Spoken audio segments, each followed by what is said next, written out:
Hi everyone, this is Santosh. सबैजना नमस्कार. You are welcome to my channel. Welcome to back again. हजुर सबैलाई मेरो च्यानलमा धेरै स्वागत छ. र म चाहिँ मेरो Cerana जातको मौरी छ र त्यसलाई चाहिँ म घार निरीक्षण प्लस सम्भवतः हुन्छ भने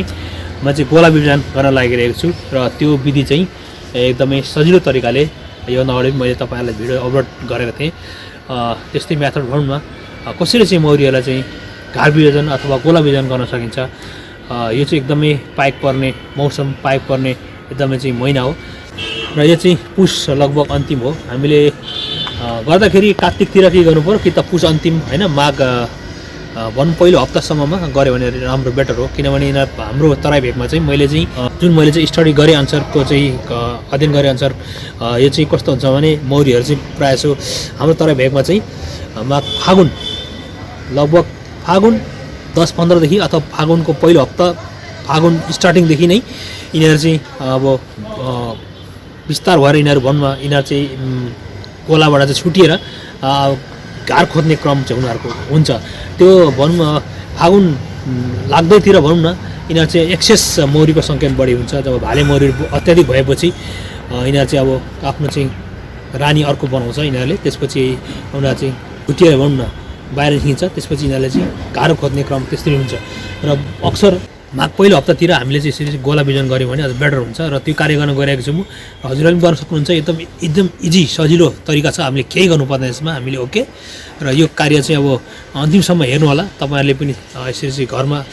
पाल्नु भएको छ भने एउटा चाहिँ घारदेखि अत्याधिक मल्टी घार तपाईहरुले चाहिँ बनाउन सक्नुहुनेछ. यसरी चाहिँ अब गोला विभाजन गरेर ओके र त्यो कार्य गर्न गइरहेको छु. तपाईहरुले अन्तिमसम्म यो भिडियो चाहिँ हेरेर मलाई साथ दिनु होला. हेर्नु होला, लाभदायक छ हजुरको लागि नै हो विशेष मैले भिडियो बनाएको. ओके र यो मेरो चाहिँ यहाँ छ Cerana जातको. यसलाई चाहिँ म अब आफ्नो कार्य गर्न गइरहेको छु यसमाथि. ओके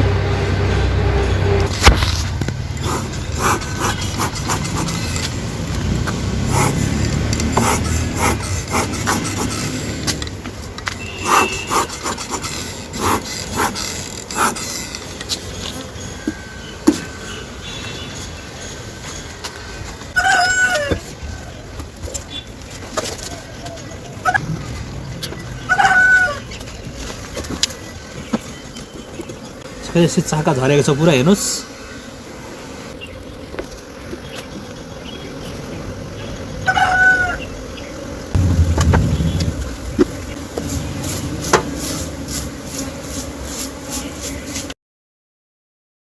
हामीले यसरी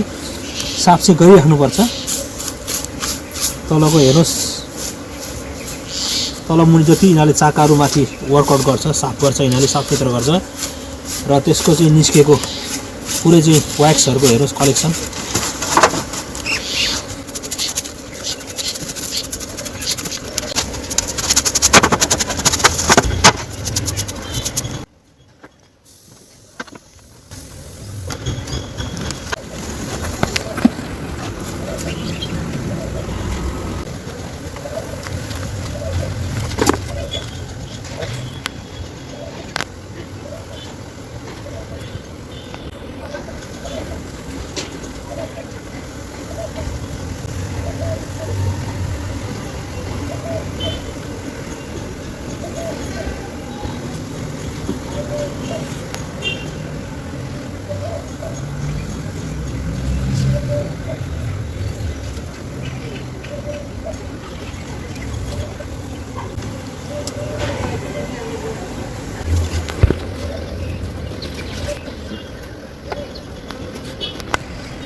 यसलाई चाहिँ हेर्नुस् खागो मौरीहरुलाई खागोले पनि अट्याक गर्छ. हेर्नुस् एउटा खागो छ यहाँ. हेर्नुस् यो खागो पुरा खागो खागोले एट्याक गरिरहेको अवस्था छ मौरीलाई हेर्नुहोस् हरिङ्गलले खागोले सबले एट्याक गर्छ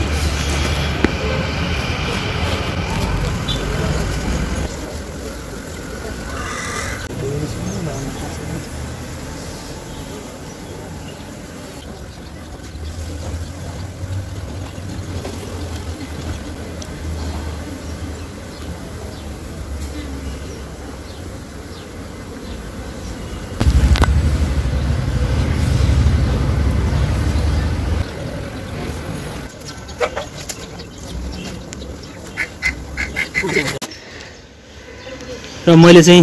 रानो चाहिँ पक्रेको छु ओके निकै टाइम लाग्यो रानो हेर्न पनि मैले पत्ता लगाउन र यसलाई चाहिँ म केजभित्र हाल्न गइरहेको छु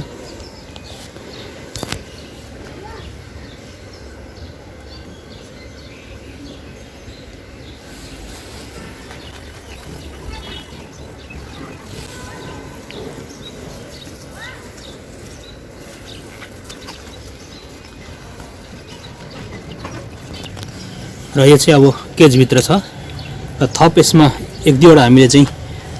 वर्कर बी भनौँ स्पेसली नर्स बीहरू हाल्नुपर्छ हामीले ओके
जुन यो चाहिँ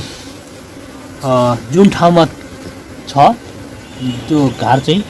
तल म त्यतिकै राखिदिएँ र यसलाई चाहिँ म जुन चाहिँ अब रानोसँगै भनौँ न रानोसँगै चाहिँ यो च्याम्बरमा म चाहिँ यसलाई चाहिँ राख्न गइरहेको छु त्यो चाहिँ अब रानो बिन भयो ओके र रानो चाहिँ यहाँ मैले लगाइदिएको छु ओके र त्यो रानो बिन पहिलाको घार यथा स्थिर त्यही ठाउँमा छ र त्यसमा चाहिँ अब किनभने मौरीहरू आउने जाने गर्छ त्यही घारमा पर्छ ओके र यो चाहिँ अब यिनीहरूको लागि नौलो जस्तै भयो र रानो चाहिँ यसमै छ र ठाउँ चाहिँ चेन्ज गरिन्छ ठाउँ चेन्ज गरेर राख्छु म त्यसले गर्दाखेरि नौलो जस्तो भयो भनेको मैले चाहिँ ओके त्यसलाई चाहिँ म अर्कै ठाउँमा चाहिँ म यसलाई राख्न गइरहेको छु प्लेस चेन्ज गर्न अलिकति भयो न र त्यसपछि तपाईँहरूलाई म यसको अपडेट तपाईँहरू समक्ष म फेरि पछि भिडियो चाहिँ गाँसेर बनाइराख्छु म ओके यसको अपडेट चाहिँ पछि तपाईँहरूलाई म देखाउँछु बाँकी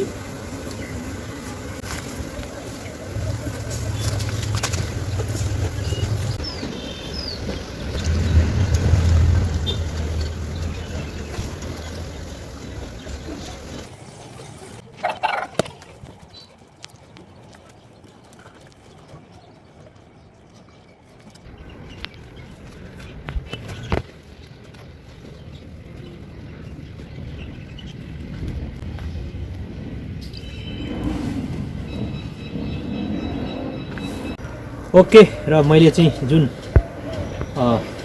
गोला बिजन गरेँ त्यो चाहिँ यो तरिका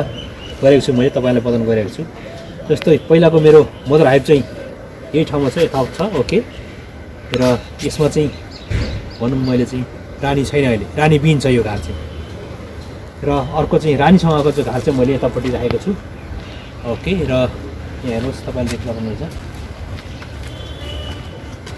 यहाँ यो चाहिँ अब रानीसँगको घार हो र यसले चाहिँ अलि आउटगोइङ इन्कमिङ गरेको छैन यो चाहिँ अब यिनीहरूको लागि नौलो एकदम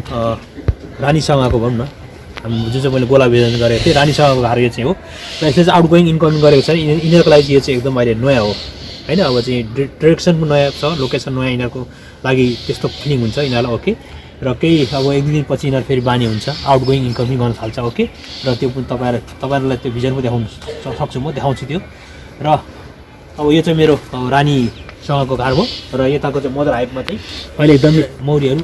एकदमै सल्लाइरहेको छ यहाँ चाहिँ अहिले रानी छैन यिनीहरूलाई थाहा भइसक्यो कि यो घारमा अब रानी छैन भन्ने किसिमको रानी छैन भने यिनीहरूलाई चाहिँ जानकारी भइसक्यो पूर्णतः यिनीहरूले चाहिँ डिसिसन गरेको अवस्था यो चाहिँ एकदम छल्ला जस्तो हेर्नुहोस् आउटगोइङ इन्कमिङ एकदम राम्रो गरिरहेको छैन बाहिर उडिरहेको अवस्था छ यो चाहिँ यिनीहरूलाई चाहिँ थाहा भइसक्यो कि हाम्रो यो घरमा अब रानी छैन भन्ने कुरो एकदम पूर्णतया थाहा भइसक्यो र यिनीहरूले अब चाहिँ आजको डेटदेखि अब यिनीहरूले लगभग भनौँ न 10 दिनमा हामीले चेक गर्ने हो 10 दिनमा यिनीहरू टुटी सबै लगाइसकेको अवस्था हुन्छ लगाइरहेको हुन्छ यिनीहरूले भनौँ रानीको भनौँ न क्विन सेल चाहिँ बनाइसकेको हुन्छ र यिनीहरूले चाहिँ आजदेखिको टक्कै त हामीले चाहिँ लगभग 15 दिनभित्रमा हामीले चाहिँ हेरिसक्नुपर्छ नत्र भने फ्लाइ हुन्छ र 15 दिनभित्रमा हामीले चाहिँ टक्कै हेरेर फेरि हेर्ने हो भने त्यहाँ अर्को रानी वर्षको 2-3वटा चाहिँ उत्पादन गर्न सक्छ यिनीहरूले 3-4 वर्षसम्म पनि गर्छ त्यो हामीले चाहिँ त्यो पिरियड एकदमै 15 दिनको पिरियडभित्र चाहिँ हामीले चाहिँ वाच गरिराख्नुपर्छ अब हामीले 10 दिनमा हेर्ने होइन अब 13 दिनमा हेर्ने त्यसपछि 15 दिनमा त्यसरी हेर्दै जानुपर्छ त्यसपछि रानी एडल्ट भइसकेको छ भने हामीले चाहिँ एउटा मात्रै रानी राख्ने अरू रानीलाई चाहिँ हामीले डिस्ट्रोय गर्नुपर्छ त्यसपछि अब त्यो गर्ने हो नत्र भने फेरि त्यही फ्रेमले चाहिँ अर्को ठाउँमा पनि हामी सार्न सकिन्छ त्यो रानी लगेर त्यसरी चाहिँ धेरै एउटा घरबाट धेरैवटा धेरैभन्दा धेरै हामीले चाहिँ घार विभाजन गर्न सकिन्छ यसरी गोला विभाजन गर्न सकिन्छ त्यो मेथड हो र तपाईँलाई यो चाहिँ अपडेट म दिइराख्छु त्यसपछि पनि ओके र ओके यसको चाहिँ अपडेट फेरि म दिने बाचाको साथ आजको यो चाहिँ म भिडियोलाई यहीँ स्थगित गर्न चाहन्छु र यो भिडियो हजुरहरूलाई मन पर्यो भने मेरो च्यानललाई धेरैभन्दा साथ सपोर्ट माया गरिदिनु होला धेरैजनाले साथ सपोर्ट माया गरिराख्नु भएको छ भित्री हृदयदेखि नै सबैजनालाई म धन्यवाद दिन चाहन्छु र मेरो च्यानललाई हजुरहरूले पनि धेरैभन्दा धेरै साथ सपोर्ट माया गरिदिनु होला भन्दै मेरो यो सानो भिडियोलाई आज यही थाती राख्न चाहन्छु यही बन्द गर्न चाहन्छु यदि यो मेरो भिडियो मन पर्यो भने हजुर सबैले लाइक सेयर कमेन्ट गरिदिनु होला ओके बाई सी यू नमस्कार Thanks for watching this video. If you like this video, please don't forget to like, share and comment. And finally, please subscribe my channel, hit the bell icon. Thank you so much.